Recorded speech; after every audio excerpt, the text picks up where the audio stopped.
A hipoteca é um direito real de garantia sobre um bem imóvel ou um bem móvel considerado hipotecável pela lei, que pode pertencer ao devedor ou a um terceiro, onde o bem assegura ao credor o pagamento de uma dívida. E não havendo cumprimento dessa obrigação, o credor pode reivindicar o bem, executando a garantia. Onde há conversão da posse do bem, que passa do devedor para o credor. De acordo com o artigo 1420 do Código Civil, somente aquele que pode alienar um bem poderá hipotecá-lo, e somente o bem que pode ser alienado pode ser hipotecado. Podem ser hipotecados os imóveis e os acessórios dos imóveis em conjunto com eles, o domínio direto, o domínio útil, as estradas de ferro, os recursos naturais como minas e jazidas, os navios, as aeronaves, o direito de uso especial para fins de moradia, o direito real de uso e a propriedade superficiária. Conforme o Código Civil, em seu artigo 1424, incisos, o contrato de hipoteca, para ser eficaz, deve conter o valor do crédito, sua estimação ou valor máximo, o prazo fixado para pagamento, a taxa dos juros, se houver, e o bem dado em garantia com suas especificações. O documento que registra a hipoteca é a cédula de crédito hipotecário, registrado no cartório de registro de imóveis.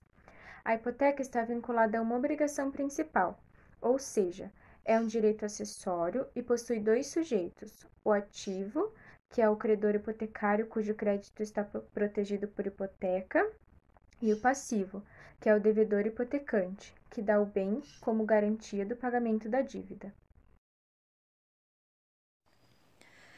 Eu vou falar sobre algumas espécies de hipoteca.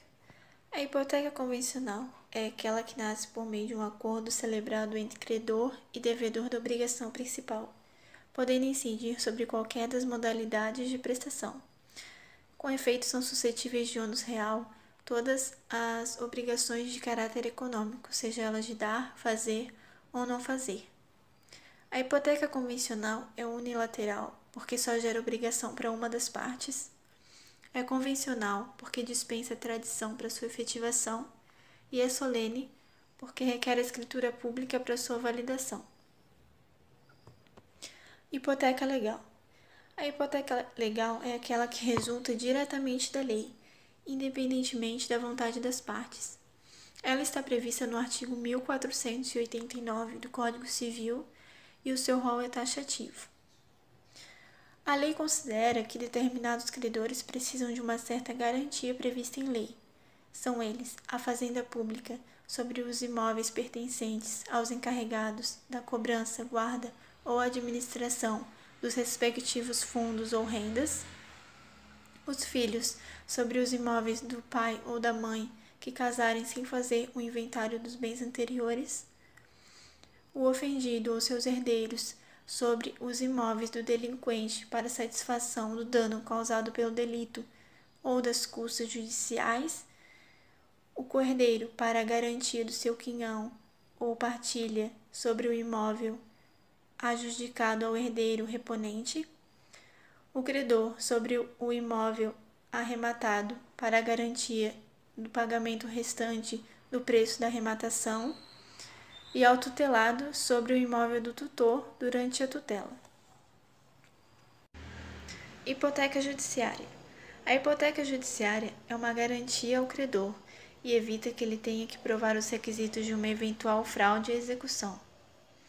A hipoteca judiciária deverá recair sobre bens imóveis de escolha do credor, destinando-se a garantir uma futura execução por quantia certa. Ela se constitui quando uma sentença condena o réu ao pagamento de uma prestação em dinheiro ou a que determina a conversão de uma prestação de fazer, não fazer ou de dar em uma prestação pecuniária, assegurando-se a sua execução. Terá como requisitos uma sentença condenatória, a liquidez da sentença, o trânsito em julgado, a especialização e a inscrição no registro imobiliário. O artigo 1473 do Código Civil dispõe que as estradas de ferro também podem ser hipotecadas. Elas constituem uma universalidade de fato, com materiais fixos, como os trilhos e as estações, e rodantes, como as locomotivas e os vagões. Navios e aeronaves, embora bens móveis, também podem ser objeto de hipoteca por conveniência econômica e porque suscetíveis de identificação e individuação, tendo registro que possibilita a sua especialização e a publicidade, que são os princípios que norteiam o direito real de garantia. Quanto aos navios, a Convenção de Direito Internacional Privado, também conhecido como Código Bustamante, dispõe que a hipoteca regularmente constituída será válida e eficaz extraterritorialmente, mesmo nos países cuja legislação não reconheça e não regule esse tipo de hipoteca.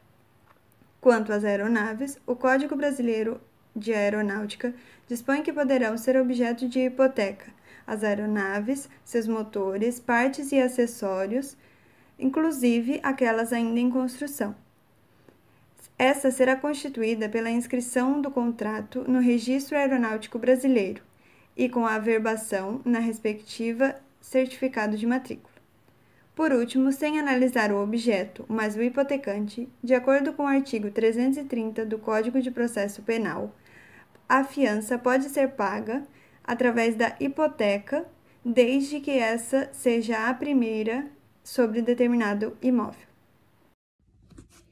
Agora eu vou falar a respeito sobre as formas de extinção da hipoteca.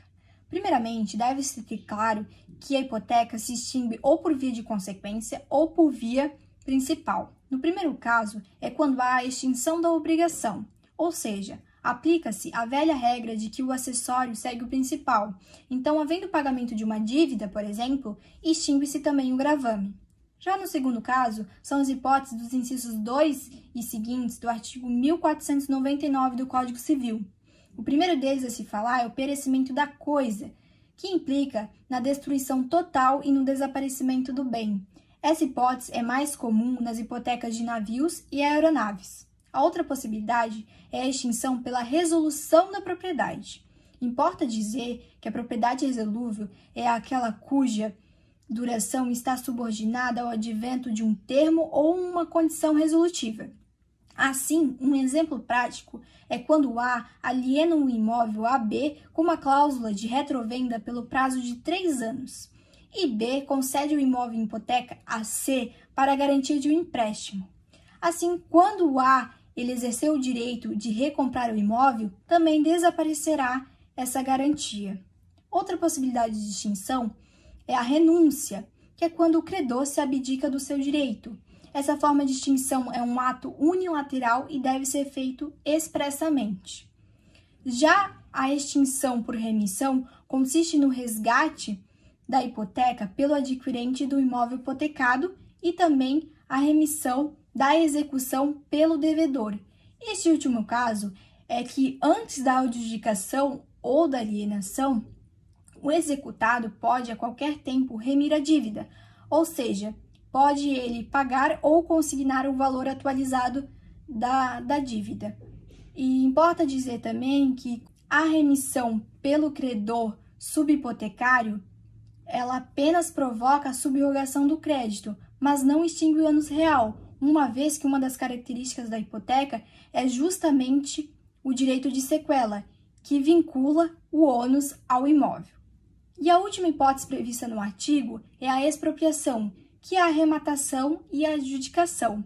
Desta forma, o dinheiro oriundo desses bens penhorados também é uma modalidade de extinção de crédito exequendo e, por consequência, extingue-se a hipoteca. Por fim, há de se lembrar que a hipoteca pode ser extinta pela prescrição. Isso depende conforme a obrigação. E pela perempção, ou seja, a hipoteca tem um prazo máximo de 30 anos e o nosso ordenamento ele não permite um gravame hipotecário perpétuo. Não esqueça que para que tenha a plena eficácia dessas extinções deve ser averbado junto ao registro imobiliário.